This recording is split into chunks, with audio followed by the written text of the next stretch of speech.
This is a story that's tough to find.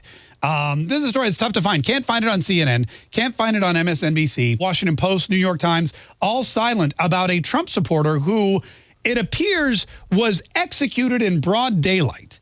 And while police say they're still searching for a motive, it really seems like the motive was he was a Trump supporter and somebody didn't like it. The guy's name was Bernell Trammell, and this guy lived in Milwaukee, Wisconsin, I think his entire life.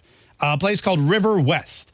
And he had like a bookstore. He was a Rastafarian, dreadlocks, old man, stood outside this bookstore, had a publishing company, was always socially involved, would be like almost like a street preacher. And he was part of the community. People that knew him loved him. They said they would walk by his place several times a day. He was a pillar of the community. They said he was always positive. He was always personable. He was always hopeful.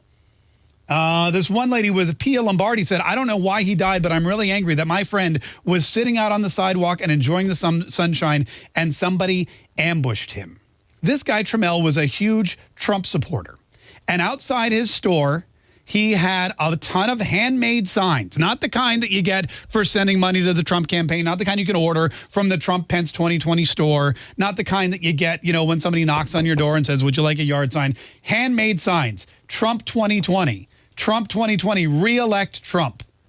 He had a huge sign that he would stand with on the street. He would walk around. He would walk around with this sign. He would talk to anybody about why African Americans should support Trump. And in fact, just hours before he was shot, he did an interview, his final interview, with somebody who wanted to hear what he had to say. We have a clip of that. These are some of his last words ever. I'm firm.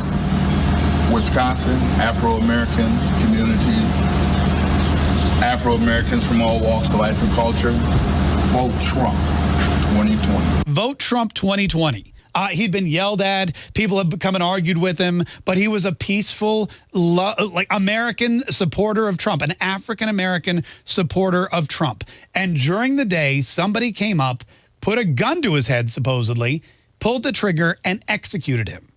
And police are searching for the car, the perpetrator, the murderer. They're searching for a motive. But if you think about it, and if you look at these signs, and if you look at the kind of life this guy led, the only thing, supposedly, that you can see that anyone would have a problem with was his political beliefs. Because he was a black man openly supporting and advocating for the re-election of Donald Trump. And that is shocking and sad because political executions don't happen here in the United States of America, or shouldn't. That's third world garbage. That's something where you have dictators, where if you speak out openly against one party, someone may show up and put a bullet in your head. You don't expect that here in the United States, where we can have different ideas, different opinions, and openly debate politics and religion and abortion and the economy and war and the existence of God and anything else, and not have to worry about somebody killing us in the middle of the day in front of our stores. That's not something that should ever happen in the United States of America. It's horrible and it's scary. But you know what's even scarier?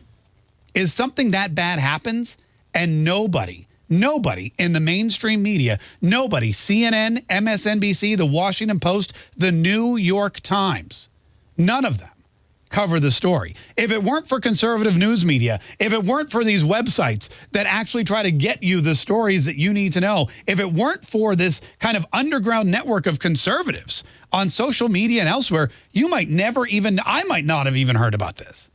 But this could be one of the most important stories about this election.